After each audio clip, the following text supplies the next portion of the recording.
To lose a child is a terrible tragedy, but for a parent to channel the pain of that loss to save other children is one of the highest virtues. This is what Chevaughn and Noel Joseph did after the death of their son, Jabez, in 2007 from cancer. They came up with the idea of the Just Because Foundation after having had to go to England for treatment. When they were there, they were exposed to the difference that children over there in terms of hospital care versus the hospital care that we have here. The Josephs' experiences in England showed them a harsh reality of life in the Caribbean. When JB was leaving the UK, he said he did not want to come back to this hospital because it wasn't as nice as the one in the UK. And my promise to him then was to fix the one in Trinidad. We were exposed to an amazing facility in the UK where he went for his major surgery. And our thought then was to come back and recreate everything that we experienced over there for families in Trinidad and Tobago. While abroad, Chevaughn had gotten a call from one of the parents whose son had a similar condition, and they were from deep south.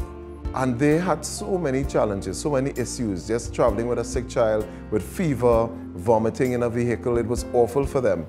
And so Chevaughn hit upon the idea, listen, based on what we experienced, Noel, why can't we then open our home? This was the start of their home away from home concept, to assist parents who had to come from distant areas of the country with children for treatment. We live on the more countryside, as we would say, of Trinidad, and most of the facilities are like Port of Spain. So we had Auntie Chevaughn and Uncle Noel. They helped us out with the foundation housing so that we were like 5 minutes away from radiotherapy, because it was every single day for 30 days entirely, as well as we had the Maxi, the JBF Maxi, taking us up from the home to the facility to have the radiotherapy done. The Just Because Foundation grew, but it was not easy. The next intervention was within the medical system. We came across an unused ward on the compound, and it was a big task to try and even conceptualize changing it into a ward for children with cancer. It was a really, really big task because, as Chevaughn was saying earlier, we are not medical professionals. So one of the things you encountered was people asking you, what did you know about setting up a unit?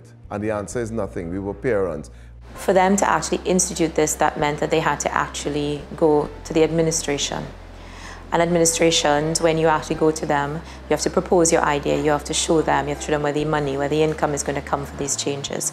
So that was also something that they had to battle with to try to get support. Nonetheless, the Josephs' relentless persistence paid off, and they were able to effect this sea-level change in the way medical care is dispensed. JBF affects our oncology population in a holistic way, because we don't really just nurse our patients, we nurse the family and the community. But once the ward and support systems for parents had been set up, they realized further depths to the problem. Raven, our daughter, who was between 7 and 9 at the time of Jabez's illness, she came and she said, listen, I need to talk to you guys. And she put us to sit down, a 9-year-old putting us to sit down to say, guys, I felt at times like a sack of potatoes. Yeah, she said everyone would call and ask how JB was doing, but no one asked how she was doing. And she observed that and she felt very excluded. This realization led to the creation of an entirely new enterprise, treating the families. JBF launched groups for mothers, fathers, and siblings of the sick children. This focus on people was a remarkable mental shift for a region where ideas of development are concerned more with machinery and less with human beings. The JBF system, I'm hoping, would be used as a model, as an example of what care for children should be, and something that should be adopted by not just this region, but also other regions where there are pediatric wards.